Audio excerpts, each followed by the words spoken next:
Will Farrell stole a bit of my introduction. I was going to make some Will Farrell jokes. I have to watch all the movies because otherwise people make jokes and I have no idea what's going on. But thank you for spending some time with me today.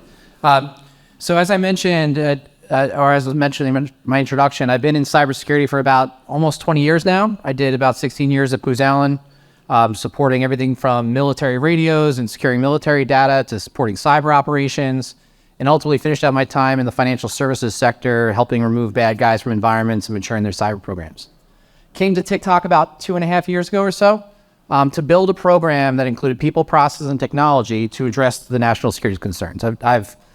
Me, my teams, my coworkers have battled nation states my entire career. I came here, I saw this as an extension of that to really secure US citizens and soldiers and their data. So fundamentally, everything boils down to kind of these top three concerns, right? It's about unauthorized access to data. It's about state manipulation over content, right? Is someone manipulating those videos that you're seeing? It's about, can you really trust the software that's developed globally? And so from the very beginning, we kind of centered around these 5 principles or pillars here in this diagram. And what it's all about is separating out the people around an organizational design, a governance model. How do you have technical controls to really make sure that you can assure who can access information and what those data flows look like? Technology assurance or software assurance. So how do you make sure that software is vetted? Content assurance is about how do you make sure that experience is authentic and those videos you're seeing aren't being manipulated. And the last piece, compliance and monitoring. The goal here is to have a massive amount of oversight, so you don't have to take our word for it. There'll be a lot of third-party auditors that will be directly accountable to the government that can verify that we're living up to these commitments. So I'm going to kind of zoom into each one of these. So for the first piece, it's all about governance, right? So how can you trust these people? How do you make sure they're free from influence? So we're standing up we've stood up a new subsidiary called TikTok US Data Security. And there's like kind of 3 primary components to that. One is there'll be a completely independent board. So if you're familiar with other CFIUS agreements, the concept of a proxy board, essentially control over this new company will really boil down to 3 people that have to have no prior affiliation with TikTok or ByteDance. They have to have national security credentials, cybersecurity credentials, and they have the fiduciary responsibility to the US government, and they have to be approved by the US government. This separates out the control. The next piece is there's a set of leaders. I'm one of those leaders. The reason my title is interim security officer is I also would have to be approved by the government. So if the government isn't comfortable with me doing this job, I can't do it. And I'm accountable to the government for this job. Then there's vetted personnel. So you heard Kemba mention the defense industrial base and being able to engage with them. When this is all said and done, the requirements around personnel is going to be closer to working for a government contractor than it will be a tech company. So extensive background checks, no financial or fiscal ties to ByteDance or TikTok. Even citizens of certain countries will not be allowed to work here, right? So this goes beyond what any tech company is doing today. It's much closer to government contractors. We're also going to have independent offices. So there's little icons on this chart, but one of the important pieces is physical separation of these people, right? So me and my teams, the 2,500 people that we're talking about will be physically separated from ByteDance and TikTok personnel. So this is really how we separate these concerns around influence and really create a workforce that is accountable to the government, that they're living up to these commitments to protecting user data and the systems that serve US users. So even if you trust the people, what about the technology? So the other thing that we're doing is we've taken the global TikTok platform, right? This is the platform that serves users around the world. We've replicated it and we've isolated it. So we've replicated it. This is the algorithm. This is user data. This is the advertising systems. This is e-commerce.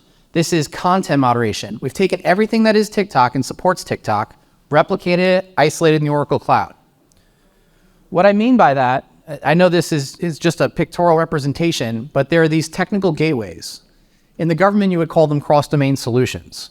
The concept here is for this new TikTok US platform that exists today now, every single bit and byte of data that enters and leaves this platform is inspected, and it has to conform to data schema vetted with the US government. So every single bit and byte gets validated. These gateways, they're real things. They are controlled by Oracle, they're monitored by Oracle, and they're also monitored by my team, USDS, this new company we stood up. There's also the mobile app, right? So even if you secure all the back-end infrastructure, what about the mobile app itself? How do you know the mobile app isn't sending data directly to China? So going forward over the course of this year, we're going to deploy this new thing, this Oracle Sandbox. Think of it as a wrapper that goes around the mobile app. So if you're a US user and you open TikTok, you'll actually be opening a wrapper, the Oracle Sandbox, and the app will operate inside of that. What that means is if that app tries to send data somewhere it shouldn't, like to China, it will get blocked by that wrapper, it will alert Oracle, and it will ultimately, Oracle will have to alert the US government, real time, right? So this is how we kind of put isolation and wrappers around both the back-end infrastructure and the mobile app itself.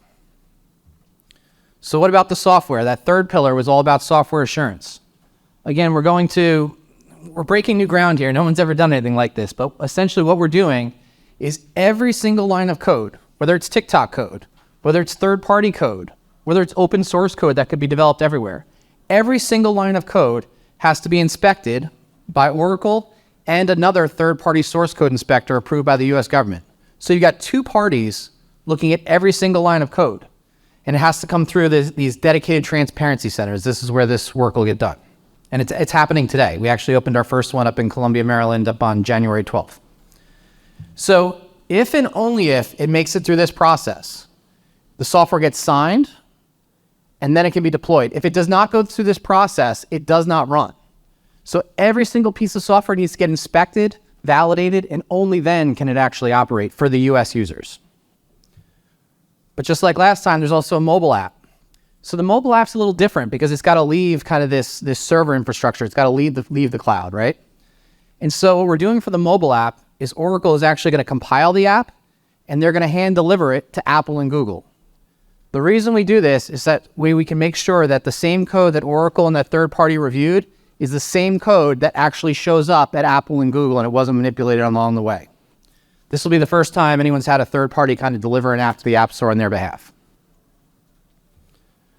And then, so the fourth pillar is content assurance. This is the last really deep, technical, complex slide, I promise. But this is a gross simplification of how recommendation engines and algorithms work, but I've tried to present it this way to kind of help explain the premises of how it works and then kind of overlay the controls on it. So fundamentally, if you upload a mobile video, it goes through content moderation, right? It's got to conform to our community guidelines. So these are humans and machines that look for things like too much skin, hate speech, violence. If it violates those guidelines, it gets taken down. After it makes it through the moderation process, now if you think about like a known good batch of videos, right, that don't violate our community guidelines, the way the algorithm works, it's incredibly fascinating. I'll try not to nerd out on you too much, but it really doesn't take into account the video itself, the content. So it doesn't know if it's a dog video or a dad joke or a fishing video or travel. What it does is it looks at it and says, you know what? Will engaged with videos 1, 3, and 5, and Brooke engaged with videos 1, 3, and 5. They're very similar. So then when Brooke likes video 9, we're going to show Will video 9. And when Will likes video 12, we're going to show it to Brooke. And so really what it is, it's comparing users to other users that engage with similar kinds of content. It doesn't actually know about the content itself.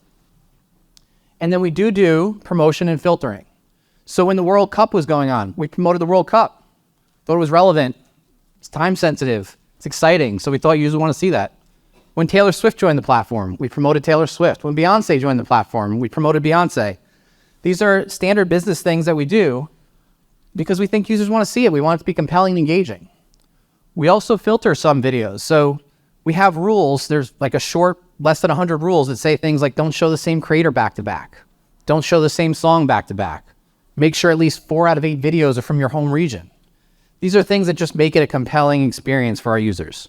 So for this, Oracle and third-party source code inspector, they're going to check every single one of those moderation models, right? So make sure the too much skin model is only taking down videos of too much skin and not videos of Tiananmen Square or anti-China videos. They're going to make sure the recommendation algorithm, that what I'm saying is truthful, and it's not looking at the content itself. It doesn't have a bias or a political agenda. And then for promotion and filtering, we're going to provide a list of every promotion we run and every filtering rule that exists to the independent board, to the government, to this content advisory council. It's going to be completely transparent, and then that's going to be validated by third parties. And so the last piece here, that last pillar, there's a massive amount of third-party oversight. So there's at least 7 independent third parties, starting with CFIUS themselves, trusted technology provider, Oracle's hosting the data, checking the software, monitoring and running those gateways. There's another source code inspector just in case they missed something. There's a data deletion auditor to make sure we cleaned up all the old data in the rest of world systems. There's cybersecurity auditors, third-party monitors, third-party auditors, a whole bunch of stuff. So this is the end goal here is that you don't need to take our word for it. You're gonna have other people approved by the government that will have to do this. And then the very last thing, I promise, we haven't waited. I can't explain how hard and complex this is. As I said, we've been working on this for close to 2 years. We've implemented the new entity. We've stood up all that infrastructure, an independent US platform. The software is being looked at as we sit in this room. They're going through it line by line. We're still in the early days of content assurance. A lot of that has been building and getting the teams access that they need to be able to do that work. And then compliance and monitoring, we still have to identify a lot of these third parties, but they have to be approved by the government. So I know that was a bit of a motorcycle ride through an art museum. It's tried hard to cram 2 years worth of work into 15 minutes or less, but hopefully I was able to share some insight with you all today. I think we have time for a question maybe, or two. Is this working? Great. Alex Howard, disappointed there wasn't more dancing today, but glad you came and spoke to us. You don't want to see that, trust me. But in all seriousness, would TikTok use its influence to support a data protection law in the United States modeled on the one in California or another nation? I know you all don't want to get banned. Would you support a level playing field?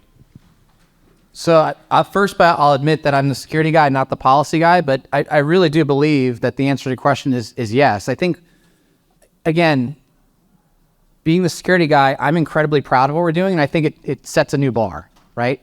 I think data should be localized. I think we should have these kind of security controls in place. I think software should get vetted. I think you need to have mechanisms.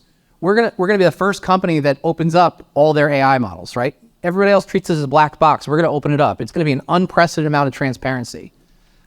I think everybody wins if everybody institutes things like this. So I'm all for level playing field, but we're not waiting on that. We're just gonna do this anyway.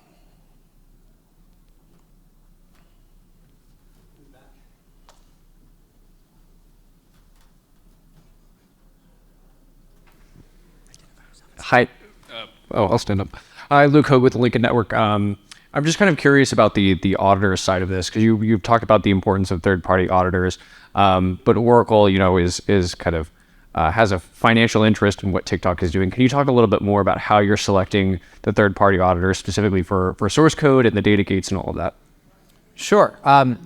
So we haven't done it yet for a lot of the third parties, but ultimately they all have to get approved by the government. So we're going to go through a standard kind of process where we take the requirements, we put out RFPs, we get bids, right?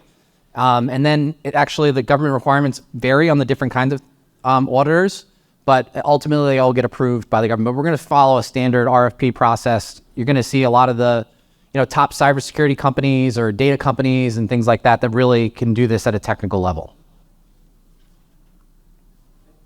Thanks so much, Drew. Thank you.